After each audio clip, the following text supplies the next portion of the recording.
whatever you choose to call it. I'm going to be focusing on the speech formula.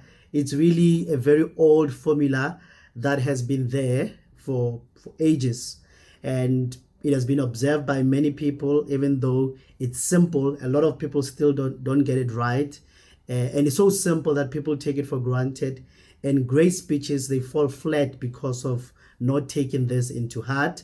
I've got 20 minutes in my club. They know I go overboard. So today I'm going to do my best. I saw the time was 6:10. So I'm going to do my best to be on time. So help me God. I'm going to speak about the speech formula, which is what we all know. It's very old. In my book, I talk about it. I do not know who the author of this formula is, but I know that it has been observed for many years. Whether you're from a political background, religious background, doesn't really matter. The fact of the matter is that we all know that a great speech is divided into three things, which is the opening, body, and conclusion. Have you ever watched a soccer match or any sporting event where a great sports person lost and they were asked a question? Everybody was expecting you to win. How did you lose? What happened? You lost against a weaker opponent. And I'm sure you have heard of a sportswoman or sportsman or a coach saying that we took things for granted. We knew our strength, but we failed to prepare. We were not the team that we are normally are. We are not sports people that we are known to be. And for that, we are on the losing side today. And today, I want to emphasize the importance of these 3 points and how they can actually make sure that you give memorable speeches that people can talk about long after you have moved from the stage. And I'm going to delve into this formula, going through the slides. I'm going to look at how to craft the great opening or introduction. I'm not only going to speak about the opening, body, and conclusion. I'm going to give examples of how you can actually do that in a practical environment. So I'll look at how to craft great opening, understanding what goes into the body of the speech or a presentation, and concluding in a way that calls people to action or inspires people to take some form of action or thought-provoking way. Now, why is it important for us as speakers or people who want to become influential to understand the opening of the speech? Researchers tell us that people give you 60 seconds and they decide whether you're worth listening to or not. If you do not capture these people's attention within 60 seconds, you will be sure of one thing: you will lose them. What informs this formula or this thinking is that people are stressed. I mean, we're living in a country where inflation has gone up, petrol is expensive, people have mental issues, they've got challenges with their spouses, a naughty child that they need to think of. So as you begin to speak, you are in direct competition with these elements. Now, this 60 seconds is given to you to try and capture the audience attention. And when you think of this reality, then you realize as a speaker, whether you are a manager giving a presentation, you realize how critical the 60 seconds is. You have to capture your audience attention. Otherwise, you're going to lose your audience. I'm going to look at what makes an opening strong and how does one do it. We don't have time. I usually ask when I do this masterclass for ideas from everyone to say, please give me ideas before I share my own ideas. So I'm going to go straight into it. As I've said, you are competing with a lot of factors. Your first 60 seconds is critical. Hence, your opening is important. And I'm hammering this point so that you know that whenever you are going to speak, your first 60 seconds is critical. Whether giving any report or a speech, you must make sure you capture your audience. Let's get into some of the suggestion of how you can open your speech. Now, the way you open your speech must capture people's attention. People must want to hear more about what you're going to say. An example of what I look at as a great speech opening is an alarming statistic or a startling statistic or a question or a fact. For example, imagine if I said to you, did you know that according to Statistics SA, in the first quarter of 2022, the population of South Africa was 60.6 million, and 34.5 of these people are unemployed. And I say today, I am going to share with you ideas on how the country can reduce unemployment. Why will that be a great opening? It's a great opening because it positions me as a person who reads, who's informed. I am referencing Statistics SA, credible department or credible institution, and I'm showing the audience that, hey, we've got a problem in our country, number one, and I'm saying to my audience, this is worth listening to because I'm not going to tell you about problems. I am going to share with you ideas on how we can reduce unemployment. One example. Second example, this is one skillful way of starting a speech. For example, saying a thought-provoking question. For example, who among you does not suffer from procrastination? That's an example of a thought-provoking question. And I'm sure all of us on this call, we struggle from procrastination. By using a thought-provoking question, you are allowing your audience to think of this statement that you just have said. And again, look at what I'm doing there. I am saying, imagine how things might be different if you did not put off anything you wanted to do. And moving right along, I'm going to share with you an example of a great speech opening. Of course, let me see if I can do this. Can you still see my screen? I believe you can. On this call, who have not, if I can just check, who hasn't heard of Martin Luther King? I doubt. Even though some of us were not born when he gave that famous speech, or we were born long after he died, we still remember the speech. And one of the ways that he used to open the speech, when he was speaking at the Freedom for Rights, at the March for Jobs and Freedom, he said, and I quote, "I am happy to join with you today in what will go down in history as the greatest demonstration in the history of our nation." So he opened the speech by telling his audience that he is happy that him and the audience, or the audience and him, are going to engage in a demonstration that will become one of the greatest demonstration of freedom in the history of their nation. He was assuring his audience that you are in the right place. What we are going to do will go down in history. And oh yes, it went down in history. Hence, we are talking about it today. So let's go to the next example of how you can open your speech. My favorite, since I'm in the IT space, is this gentleman by the name of Steve Jobs.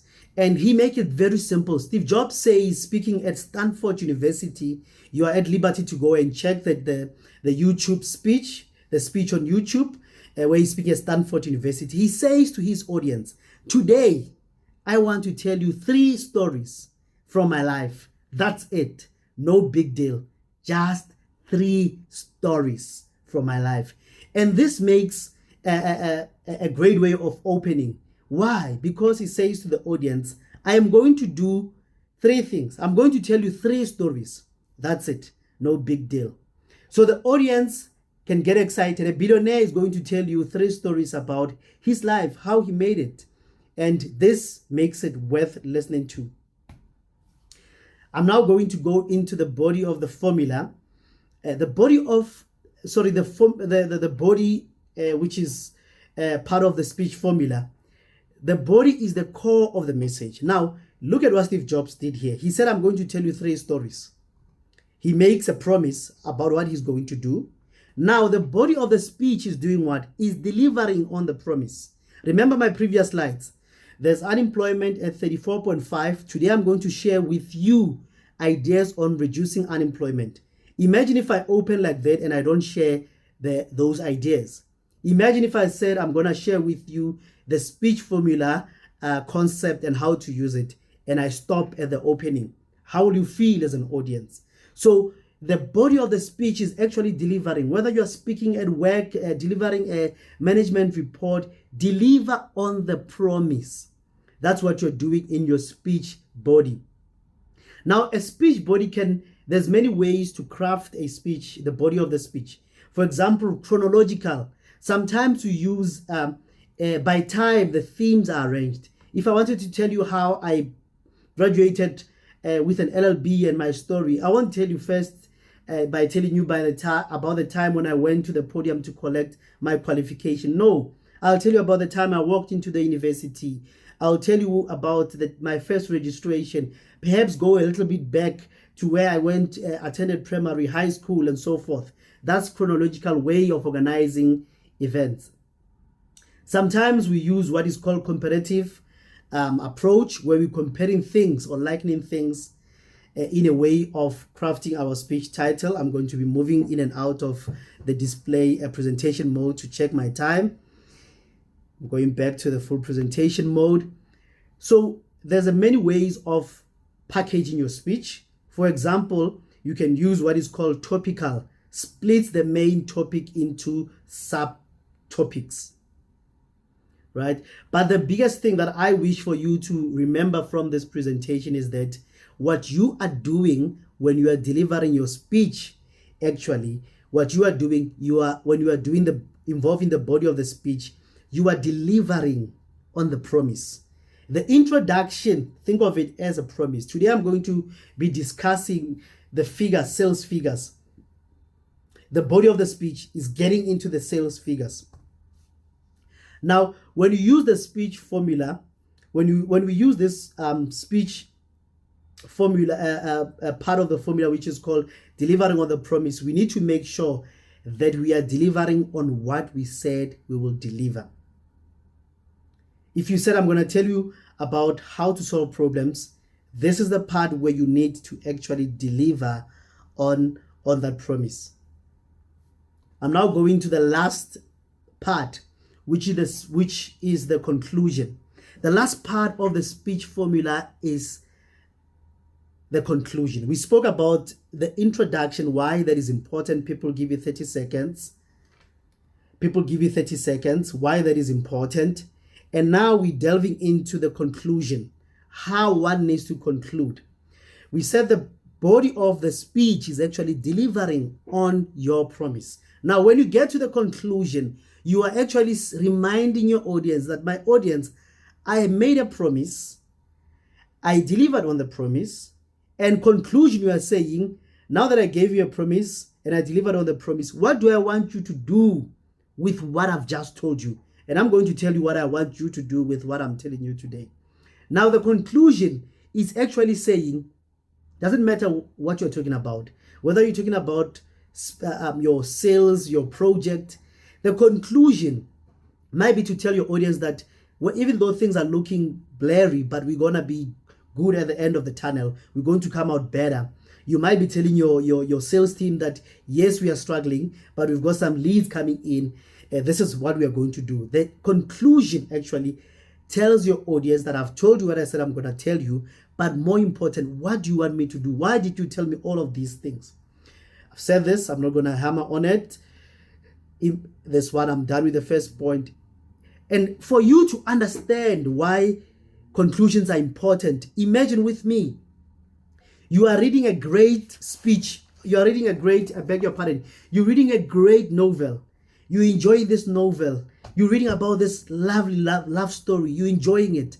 You can't wait to get home. Every day you come back home, you read about this character falling in love, maybe with a princess or with a king or with a virgin in a community or whatever the story is about. And you realize that somewhere along the way, as you come back from work, you realize the author decided to stop writing. How will you feel about that author? I will feel angry towards that author. I'll have feelings of anger, feelings of dissatisfaction. And that's how people feel when we create a speech, we give an opening, we do a great work in the body of the speech, and we fail to conclude the speech with power. That's how our audience feel. It's like reading a nice novel, and then the author decided to stop somewhere along the way. And that makes a case, ladies and gentlemen, fellow Toastmasters, why we must be meticulous in our conclusion of our speeches. Think of it, when you are in a plane, the pilot prepares you for landing. They tell you when you take off, introduction, We are taking off. Make sure that you buckle up and everything. And when you are somewhere in the air, they tell you about the temperature. They tell you, ladies and gentlemen, we're cruising nicely. That's you in the body of the speech. And when they're about to land, they tell you about the weather. Traveling from Johannesburg to Cape Town, they will tell you the weather is 20 degrees, whatever the case may be. And they will tell you, we are preparing to land. So as well, when you give your speech, prepare to land your points or to conclude. Just confirming, Madam President, I think I'm left with 5 minutes. Cool. Am I correct? I can't see the timekeeper. I'm continuing. I believe I'm left with 5 minutes. Yes, you may continue, sir. Okay, thank you. As I've said, I want to keep to time. So we're preparing to land. In my book, I talk about a German psychologist, Hermann Ebbinghaus, and others who wrote this great piece of work. This great psychologist teamed up to write this piece of work. Now, in their findings, they find that him and his colleagues, they find that an individual's ability to remember information in a list, for example, a grocery list, a chores list, or a to-do list, depends on the location of the item on the list. Specifically, they found that items at the top of the list and items at the bottom of the list have the highest recall rates. Now, this is research, credible research. They say to other psychologists that whatever is at the top of the list and the bottom, they've got high recall rates. What does it mean for us as speakers? It means people tend to remember our introduction and our conclusion. That's why we need to make sure that when we conclude with power. For example, I'm going to give two or three examples as I conclude my keynote today, or my address to you today. Preachers, I'm going to give 3 examples. We have all probably been at church or some religious institution. Preachers always, I normally hear preachers saying, what if you're knocked by the bus today when you leave this place? Accept Jesus Christ today, just in case something happens to you. And then if you die, you'll go to heaven. Don't postpone, raise your hand. Don't be scared of the people. Once they're done with their preaching, they're calling you to action to say, yes, I've told you these things. Take action. Just like someone calling you and telling you about the benefits of Old Mutual insurance policy. What do they do after that? They tell you, take action, take this offer now. And that's what we do. An example of how to conclude a speech: call people to action. What do you want people to do? I want you to conclude with power. I want you to open your speech in a way that captures people to listen to you. Another one that you can use is a thought-provoking question. Now, this is one of the skillful ways to end your speech, is by actually ending your speech by asking a question. Imagine if I told you that, I'm going to make up numbers now, don't hold me to this. Let me tell you that maybe a child or a woman dies because of GBV-related case attacks. And I say to all the men in the room, assume I'm speaking to all the men, are you going to stand up in our country and do something? Or are you going to continue watching, not holding your friends accountable? And I stop my presentation like that. I end skillfully by making my audience to ponder on the points that I have made. So, ladies and gentlemen, I look forward to your speeches. And as I conclude, I was checking time one more time. And lastly, I want to share with you, of course, by now I'm sure you'll know that I'm a great fan of Steve Jobs, because I keep quoting him. When he was speaking at Stanford University, Steve Jobs concludes his speech by saying, he was telling his audience, guys, you have now graduated and you are now going to find yourself working. And if you stop studying, if you stop searching for knowledge, you'll become graduates with obsolete or outdated information. So he's saying to them, as you graduate, my last words to you, he says to them in conclusion, stay hungry, stay foolish. Meaning that seek knowledge all the time, assume that you are foolish so that you continuously learn and become better. And my last slide for the night, of course, we've been celebrating Madiba. How can I not do that? When he was speaking in a trial, what people call a trial of his life, where, of course, people thought Nelson Mandela was going to be killed because of the prevailing law if he was found guilty for treason. And he ends the speech by saying, during my lifetime, I have dedicated myself to the struggle of African people. I have fought against white domination, and I have fought against black domination. And I have cherished the ideals of a democratic and free society in which all humans live together and in harmony and with equal opportunities. And it is an ideal that I hope to live for and achieve, but which is the last line that is recalled more than anything from this speech. But if it